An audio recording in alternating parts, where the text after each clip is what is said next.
এবার আমি নাম বললাম না, কিন্তু পরের সেশনে কিন্তু মাননীয় স্পিকার আমি নাম ধরেই কথা বলবো। 16 বছরে আওয়ামী লীগের যে দুর্নীতি, সেই দুর্নীতি থেকেও বড় হয়ে গেছে অন্তর্বর্তী সরকারের সময় ছাত্র সমন্বয়করা কি দুর্নীতি করেছে মাননীয় স্পিকার। মাননীয় স্পিকার, দুর্নীতি নিয়ে অনেক কথা হয়, আমি ঋণ খেলাপির পরিসংখ্যানগুলো দিলাম এবং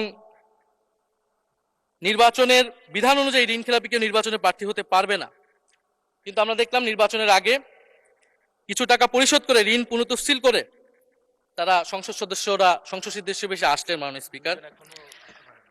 মাননীয় স্পিকার, আমি কিছু সংখ্যা বলছি।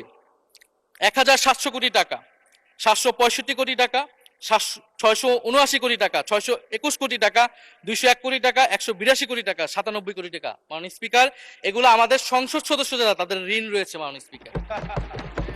এবার আমি নাম বললাম না, কিন্তু পরের সেশনে কিন্তু মাননীয় স্পিকার আমি নাম ধরেই কথা বলবো, এগুলা ফ্যাক্ট। এবং এখনো দুইজন আসতে পারে নাই এই কারণে।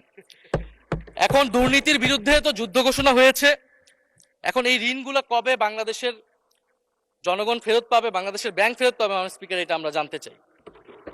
মাননীয় স্পিকার যদি সময় একটু বাড়িয়ে দেন। হ্যাঁ, মাননীয় সদস্য, আপনি আবেদন জানিয়েছিলেন, এর মধ্যে ট্রেজারি বেঞ্চের যে চিফ হুইপ আছেন, মাননীয় চিফ হুইপ, উনি আমাকে জানিয়েছেন উনার সময় 20 মিনিট বরাদ্দ ছিল, সেখান থেকে 5 মিনিট উনি কর্তন করে আপনাকে দিয়েছেন। তো আপনি 5 মিনিটের মধ্যে দয়া করে শেষ করবেন। থ্যাংক মাননীয় ইউ। স্পিকার, আর মাননীয় প্রধানমন্ত্রীর থেকে আরো 5 মিনিট আমি রিকোয়েস্ট করছি মাননীয় স্পিকার। আর যদি 5 মিনিটে শেষ করতে পারে আমি শেষ করে দিব, কোনো সমস্যা নেই। মাননীয় স্পিকার,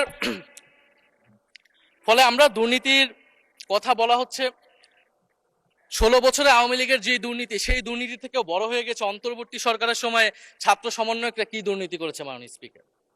ছাত্র সমন্বয়করা খুবই খারাপ, তারা মন্ত্রণালয়ে ঘুরেছে, দুর্নীতি করেছে, কিংস পার্টি করেছে।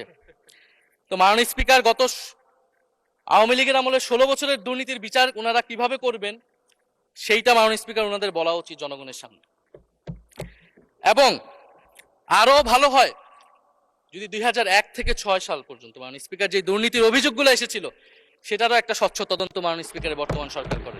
দুর্নীতি কেউ না কেউ তো করেছে, কারা করেছে তাদের নাম বাংলাদেশের জনগণের সামনে উন্মুক্ত করা হোক, কারণ সেটার জন্যই তাদেরকে ভোগান্তি পোহাতে হয়েছে 1/11 ষড়যন্ত্রের মাধ্যমে। বর্তমান প্রধানমন্ত্রী, তাকেও কিন্তু দুর্নীতির মিথ্যা অভিযোগ দিয়ে মাননীয় স্পিকার তার বিরুদ্ধে মামলা করা হয়েছিল।